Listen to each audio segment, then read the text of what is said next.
Pilpres 2024 diprediksi akan terdapat 200 juta lebih pemilih yang akan memilih presiden selanjutnya. Yang menariknya, 52% di antara pemilih tersebut adalah khalayak muda.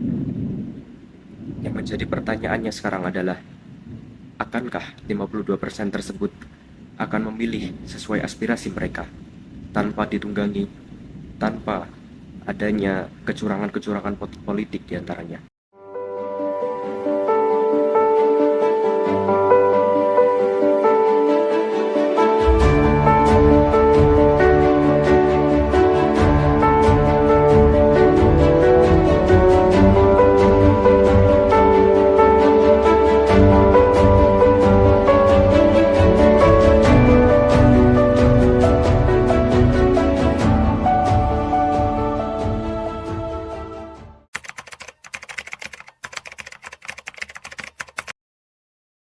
Dania dari UIN Maliki.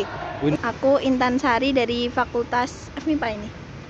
Aku Fitria dari FMIPA juga. Biasa dipanggil Jupri. Kalau fakultas saya nggak dari UB masalahnya, Mas. Oh, nggak dari UB. Iya. Dari mana, Mas? Dari mana, Mas? ITS lagi main ke sini. Oh,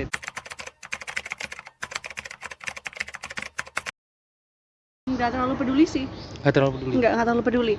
Kalau menurut saya sih yang pertama itu kurangnya pengetahuan tentang itu tadi, tentang politik dan lain-lain. Kedua itu mungkin dia juga kayak nggak peduli juga gitu. Mungkin dia bisa aja mikir kayak semua sama aja gitu. Ujung-ujungnya juga nanti korupsi dan lain-lain. Habis itu yang ketiga mungkin bisa juga karena maraknya politik uang dan lain-lain gitu kan, biasanya nunggu yang ngasih uang dulu baru nyoblos dia gitu mungkin. Kalau dari aku sih sama politik agak nggak peduli ya, soalnya kayak kalau aku sebagai mahasiswa tuh lebih mikirin ke kuliah aja. Ya, aku kurang lebih sama. Soalnya aku nggak terlalu ngikutin berita politik kayak misalnya mau pilpres gitu kan.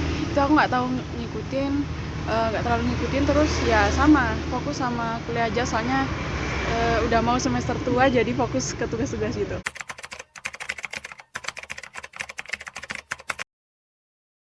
Pesan-pesannya tuh gimana ya, untuk ini sih buat kursi legislatif kan di Indonesia cuman untuk perempuan tuh Sedikit. sedikit, kayak aku pernah dengar tuh cuma 30% gitu ya. Terus kesetaraan gender di dunia politik juga itu kayak tinggi banget, padahal itu tuh sebenarnya juga dibutuhkan kan. Kayak pemikiran-pemikiran perempuan tuh juga dibutuhkan, gimana mereka buat masyarakat gitu penting banget sih menurutku. Jadi kayak pemerintah tuh selalu ngelihat ke cuman yang ke laki-laki doang gitu. Udah. Mungkin pesannya itu ya, mungkin kalau di ranah kamu sendiri udah banyak yang organisasi politik-politik gitu, tapi kayak penyalurannya itu kurang diminati sama mahasiswa, terutama yang kayak aku yang fokusnya nugas itu kurang berminat. Jadi cara penyalurannya dari pemerintahnya sendiri lalu turun itu kurang kurang bervariasi atau kurang istilahnya kurang ke generasi milenium lah gitu. Jadi sebaiknya itu penyalurannya bisa disesuaikan dengan generasi yang ada pada sekarang gitu, biar generasi muda itu tertarik sama politik gitu. Menurut saya seperti yang saya jelaskan di awal tadi kan, di tempat saya dulu itu KPU-nya itu ngadain buat seminar atau gitu buat pemuda-pemuda yang barusan memiliki hak suara gitu. Jadi mungkin itu bisa diterapkan dan bisa dikembangkan lagi kalau menurut saya.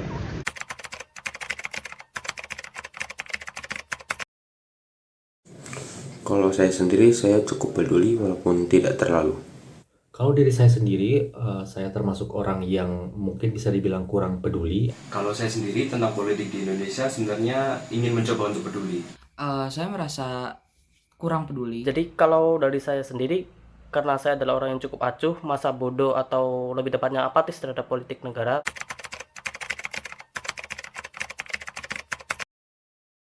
Apa yang membuatkan saya tidak peduli itu adalah karena saya merasa politik ini terlalu gelap dan hanya membuat menjadi lumbung dosa.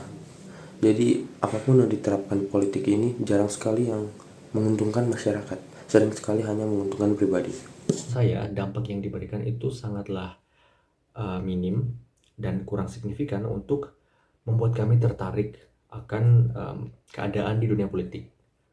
Kalau saya sendiri sih merasa kalau sistem politik di Indonesia itu sangat tidak mendukung bagi saya pemilih yang jujur gitu untuk memberikan dampak secara langsung dengan politik di Indonesia. Itu karena sebagian pemuda menganggap bahwa politik di masa kini itu sudah terlalu kuno untuk diutarakan di depan publik.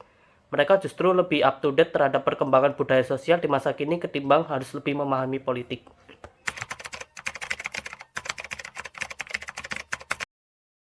Saya berharap pemerintah dapat lebih tegas, lebih berani dalam mengeksekusi kebijakan, dan memberhentikan siapapun itu, para petinggi yang tidak benar ataupun yang membuat politik menjadi gelap dan yang merugikan masyarakat. Pemerintah harus lebih berani dan berani mengambil keputusan. Dapat diperhatikan lebih lagi terkait peran pemuda dalam dunia politik. Karena menurut saya sendiri ini merupakan hal yang sangat krusial karena ini juga menyangkut masa depan negara ini sendiri. Karena apabila pemuda-pemuda yang notabene-nya merupakan penerus bangsa ini di masa yang akan datang tidak peduli terhadap dunia politik Indonesia, maka secara otomatis dunia politik Indonesia di masa depan akan mengalami penurunan yang sangat drastis karena kurangnya kepedulian pemuda terhadap dunia politik di Indonesia. Mungkin pesan saya terhadap pemerintah harus mencari cara bagaimana memberikan kesan pada pemuda bahwa politik itu hal yang menarik dan penting untuk dilihat eksistensinya, terutama pada bangsa negara ini. Karena kalau di saat ini bahkan mereka tidak peduli sama sekali pada politik negara saat ini, lantas mau jadi apa bangsa kita di masa depan nanti jika pemimpinnya saja masih buta politik? Kalau bukan kita, siapa lagi yang harus disadarkan? Kalau menurut saya pribadi, solusi pemerintah yang bisa sangat efisien untuk mengurangi hal-hal seperti ini adalah tentu pertama itu kita harus menunjukkan pada masyarakat bahwa politik itu sebenarnya sangat berpengaruh dan kita harus menunjukkan sisi-sisi positif dari politik itu sendiri. Namun dari sisi pemerintah juga harusnya memperbaiki aturan-aturan politik yang menurut saya diantaranya itu harusnya setiap pemimpin yang akan mencalonkan diri sebagai pemimpin itu paling tidak harus menunjukkan rencana-rencana apa aja kalau mereka mau jadi pemimpin, mereka mau melaksanakan pembangunan ini kah atau mengganti aturan ini. Harusnya itu sudah menjadi syarat minimum untuk bagi para pemimpin sebelum mereka bisa mencalonkan diri sebagai seorang pemimpin. Pesan saya untuk pemerintah ke depannya adalah pemerintah diharapkan rutin melakukan sosialisasi terkait pentingnya politik di Indonesia, terutama kepada anak muda, agar anak muda yang akan datang akan merasa lebih peduli terhadap perkembangan politik di Indonesia. Jadi, bagaimana? Dilihat dari beberapa hasil wawancara yang telah dilakukan, rasanya sangat memprihatinkan bukan bahwa rasa apatisme terhadap fenomena politik di bangsa ini masih sangat melekat pada diri anak muda bangsa saat ini. Anak muda memiliki peranan aktif yang sangat besar untuk membentuk masa depan bangsa ini untuk menjadi bangsa yang sejahtera nantinya. Tentu saja ini tidak bisa kita anggap sebagai fenomena yang terbilang meremehkan, karena dari ketidakpedulian tersebut akan menimbulkan sifat individual yang sangat kuat terhadap para anak muda saat ini.